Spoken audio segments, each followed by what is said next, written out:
In the last 24 hours, something critical has happened that almost no one is discussing openly, fully, or honestly. Iran is losing nearly $500 million every single day, every single day. This is not a future projection or a mere warning, it is the harsh reality right now, backed by multiple intelligence assessments and openly stated by top American political leadership. Every morning when the sun rises over Tehran, the regime wakes up another $500 million poorer, moving closer to an edge that nobody can clearly define. Because the truth is, no one truly knows where that breaking point lies, and this dangerous gap between what Washington thinks Iran can endure and what Tehran actually can is perhaps the most volatile space in the world today.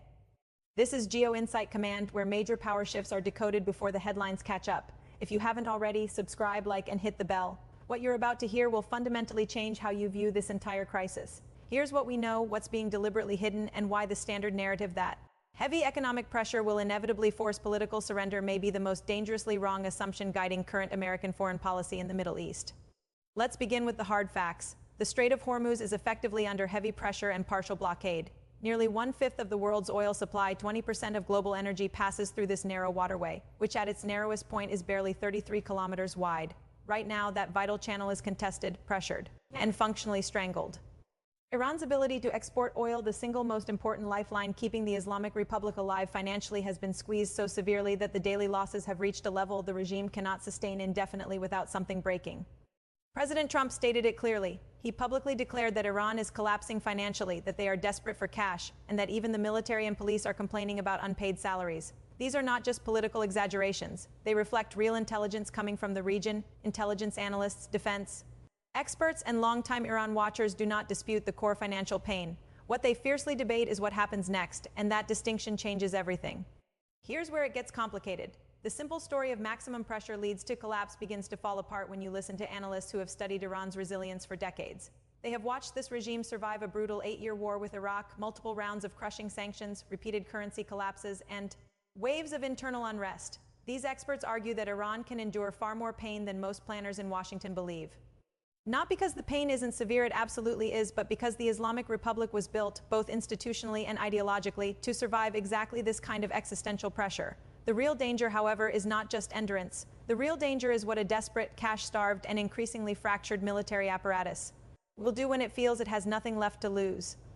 Let's go deeper into the financial structure that is now collapsing. Iran's economy has faced sanctions for years, but the current situation is fundamentally different. The pressure on the Strait of Hormuz acts like a tourniquet on the regime's main artery of income.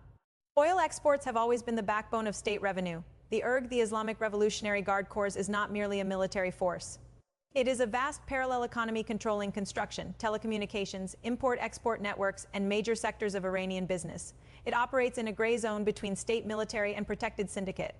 When oil revenue dries up, the IRG doesn't just lose operational funds, it loses the entire economic empire it built over for decades.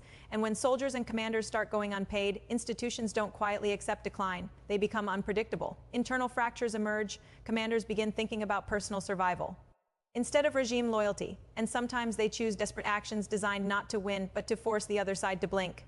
This is the hidden variable that the simple collapse narrative completely misses. Military analysts warn that the most dangerous phase for a pressured rogue state is not the final collapse itself, but the unstable period just before it, when institutions are weakened but still retain enough capability to inflict catastrophic damage.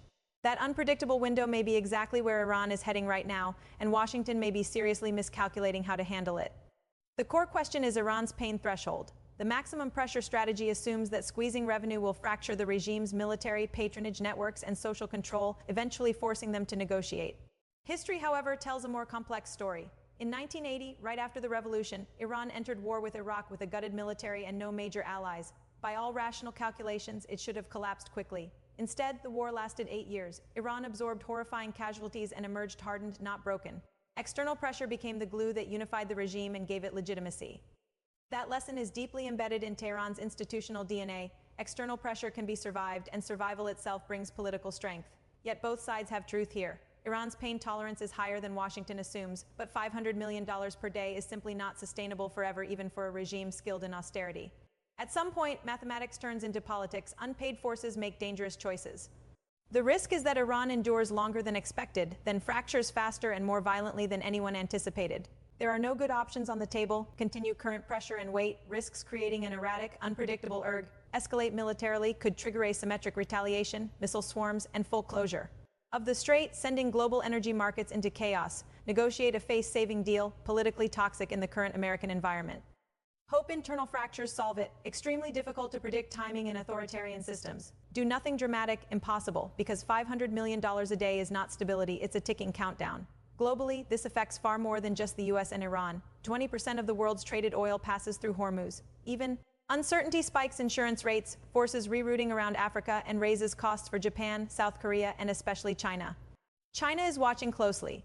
Beijing has its own interests in Iran and is quietly maneuvering. If China provides enough economic relief through discounted oil purchases or alternative trade routes, the pressure timeline changes significantly. Both Washington and Tehran have locked themselves into strong public narratives. Walking back now carries heavy domestic political costs. This creates a structural deadlock in a situation of active financial bleeding.